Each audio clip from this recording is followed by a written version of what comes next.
Fala pessoal, bem-vindos a mais uma análise. Hoje a gente vai entrar de cabeça no assunto que está literalmente tirando o sono de muita gente grande na engenharia de software. A gente vai focar nessa transição maluca entre aquela produtividade imediata que a inteligência artificial entrega e a construção de uma carreira técnica que realmente se sustente a longo prazo. Sabe aquela sensação incrivelmente satisfatória de entregar em 15 minutos uma funcionalidade que normalmente levaria umas 2 horas? A IA escreve as consultas de banco de dados, preenche as funções, tudo parece rodar redondinho. É uma ilusão de velocidade absurda, né? Só que o que parece ser o auge da produtividade é, na verdade, uma armadilha silenciosa. Profissionais mais experientes conseguem ver isso a quilômetros de distância. E é super importante a gente entender por que depender só da IA para gerar código, sem fazer aquele trabalho duro de arquitetura e design, pode estar custando, de forma bem silenciosa, o futuro de muitas carreiras por aí. Vamos pular direto para um cenário de pesadelo que ilustra bem isso. Imagina só, 3 da manhã. O telefone toca. O ambiente de produção simplesmente despencou e milhares de usuários estão travados, sem conseguir acessar o aplicativo. Mas tem um detalhe aí que dá frio na barriga. A pessoa responsável por resolver essa crise não escreveu o código que quebrou. Foi a IA que escreveu. E no exato momento em que os alertas começam a apitar na tela, fica muito claro que construir sistemas críticos dessa forma é como erguer um prédio na areia movediça. Aquela paralisia que bate quando a gente olha para um código desconhecido num momento de pressão extrema. Bom, esse é o primeiro sintoma grave de que a base técnica, a fundação mesmo, simplesmente não está lá. E para colocar o peso disso em perspectiva, dá uma olhada nesse número. Uma falha dessas não é só um bugzinho chato, é um desastre real para os negócios. Durante um apagão total do sistema, uma empresa pode estar perdendo exatos $12 mil a cada minuto que a aplicação fica fora do ar. A responsabilidade técnica vai muito, mas muito além de só fazer o código compilar bonitinho na nossa máquina local. A gente está falando de garantir a estabilidade financeira e operacional de uma empresa inteira. Quando o código falha desse jeito, aquela velocidade ilusória da entrega inicial vira rapidamente um prejuízo financeiro e um dano de reputação gigantescos. E é exatamente aqui que a gente entra no conceito de vibe coding. O que é isso na prática? É o ato de copiar um trecho de código gerado por IA, colar no projeto, ver que ele roda e que os testes passaram, o GitHub acende aqueles quadratinhos verdes adoráveis, a dopamina vai lá em cima e a pessoa já pula para a próxima tarefa. É programar puramente na base da boa vibração, da intuição superficial, sem entender absolutamente nada da lógica que está ali por baixo, das decisões de arquitetura ou do impacto que aquilo vai ter num sistema maior. Basicamente, é terceirizar o pensamento crítico para um algoritmo de prever texto. Deixa eu contar um caso do mundo real que mostra como isso acontece na prática.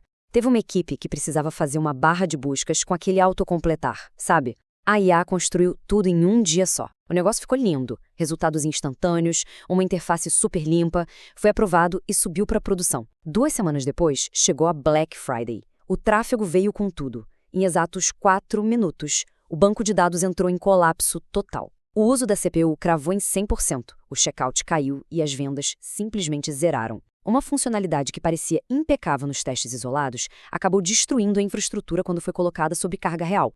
Mas por que será que isso rolou? Quando o pessoal foi investigar os logs, descobriram um erro grotesco de escalabilidade. A IA tinha gerado um código que disparava uma consulta nova para o banco de dados a cada tecla que o usuário digitava. Então, alguém digitando tênis de corrida gerava dezenas de requisições separadas, martelando o servidor sem dó. Faltou o básico da engenharia de software ali. Não tinha debouncing para agrupar as requisições, não tinha cache e não tinha limite de taxa de chamadas. Com 10 usuários testando, rodava liso. Com 50 mil pessoas comprando ao mesmo tempo, foi uma catástrofe. Confiar cegamente naqueles testes iniciais fez a equipe ignorar completamente o impacto arquitetural. Essa comparação aqui abre os olhos da gente sobre o custo real daquela suposta entrega rápida. Quem depende 100% da IA gasta uns 10 minutos gerando código e se sente o máximo da produtividade. Só que, logo depois, lá se vão 90 minutos tentando depurar os casos extremos que a IA ignorou e mais umas 3 horas apagando incêndio em produção de madrugada. É uma velocidade totalmente falsa. Agora, se a gente olha para o profissional sênior, ele investe 1 hora inteira escrevendo, validando a lógica e desenhando uma arquitetura sólida. A diferença? Ele leva só 5 minutos para corrigir um bug lá na frente. Por quê? Porque naquela primeira hora foram construídos modelos mentais robustos sobre como a solução realmente funciona de ponta a ponta. Isso bate em cheio com essa frase clássica do Brian Kernighan. Depurar é 2 vezes mais difícil do que escrever o código em primeiro lugar. É um aviso de ouro para nossa área. Pensa bem, se o código já é escrito no limite máximo do que a pessoa consegue entender, tentar depurar isso com o sistema fora do ar e um monte de gente cobrando uma solução vira uma missão matematicamente impossível. Quando a gente deixa a IA gerar lógicas que a gente mesmo não domina, a gente está plantando uma bomba relógio. Sem esses modelos mentais, qualquer incidentezinho vira um labirinto impossível de decifrar. E tem mais um efeito aí que é invisível e de longo prazo: a atrofia das habilidades. A gente corre um risco enorme de ficar obsoleto se deixar o aprendizado dos fundamentos de lado por pura conveniência. Se a primeira reação diante de qualquer obstáculo é pedir a resposta pronta para o algoritmo, o cérebro para de praticar a resolução de problemas difíceis. O que acaba sendo treinado de verdade é só a tal da engenharia de prompts. Em vez de dominar a invalidação de cache ou otimização, a habilidade que melhora é a de fazer perguntas para um chatbot. Com o tempo, a base técnica que sustenta uma carreira inteira vai ficando perigosamente fraca. Voltando para a nossa crise das 3 da manhã. É aqui que as diferenças de senioridade gritam. De um lado, a gente tem alguém num nível mais júnior, em pânico total, copiando e colando log de erro no chat GPT sem fazer ideia de onde começar a procurar o problema. Do outro lado, um profissional sênior bate o olho no rastro de execução e, graças a anos de reconhecimento de padrões, saca na hora que é uma condição de corrida no processamento de pagamentos. Sabe o que acontece? Esse sênior faz um ajuste de 2 linhas e resolve o problema em 8 minutos. O pensamento crítico e o conhecimento de base são os verdadeiros superpoderes indispensáveis no mercado de hoje. A gente pode aprender muito fazendo uma analogia com a construção civil. Numa obra, os guindastes são essenciais para levantar peso rápido e acelerar tudo.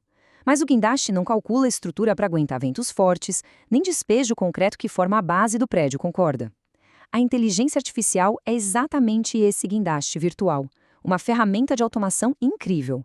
Mas nós, profissionais de tecnologia, somos os únicos que podem construir os alicerces técnicos.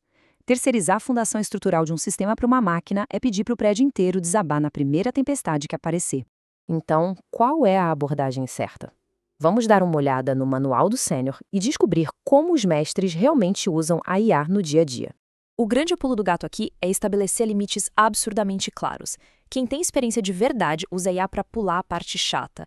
Ela é ótima para gerar boilerplate, criar aqueles arquivos de configuração entediantes, montar esqueletos de testes ou até explorar caminhos diferentes para começar um projeto. Mas isso é crucial. Eles nunca, sob hipótese alguma, usam IA para escrever a lógica principal de negócio, os caminhos críticos ou código de segurança. A regra de ouro é simples. Se a tarefa é só braçal, deixa a IA fazer.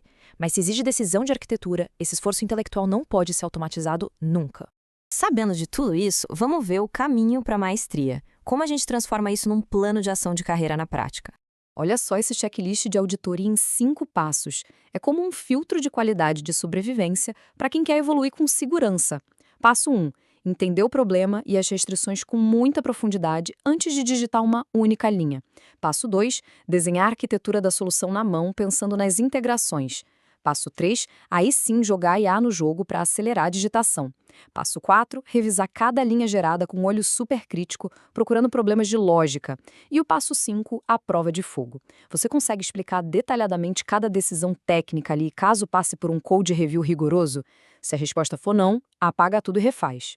Esse checklist já ajuda muito no dia a dia, mas a gente precisa manter a curiosidade viva. Então fica aqui um exercício semanal de mentoria para consolidar a base técnica. Pelo menos uma vez por semana, pega uma funcionalidade complexa que foi gerada por IA e refaz ela inteira do zero. Isso mesmo, do zero. Sem abrir o ChatGPT, sem usar assistente, usa só a documentação oficial, os testes e a sua cabeça. Esse atrito inicial, essa dorzinha de cabeça de tentar entender como as coisas se conectam, é exatamente aí que o aprendizado acontece de verdade e os seus modelos mentais ficam indestrutíveis. Para a gente fechar, a reflexão mais importante que define o futuro da nossa área é muito direta.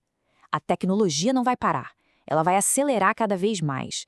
A escolha que a gente tem na mão é priorizar nossa responsabilidade técnica acima da ilusão de entregar rápido. A gente tem que entender profundamente os sistemas que colocam no mundo. A automação não veio para substituir a excelência e o rigor do bom software. Ela veio para dar escala para isso. Quem aproveitar o momento de hoje para focar nos fundamentos, em arquitetura e em resolução crítica de problemas, jamais vai ficar para trás. Muito pelo contrário. Dominando esses alicerces, o seu valor no mercado vai ser simplesmente imbatível. Um grande abraço e até a próxima análise.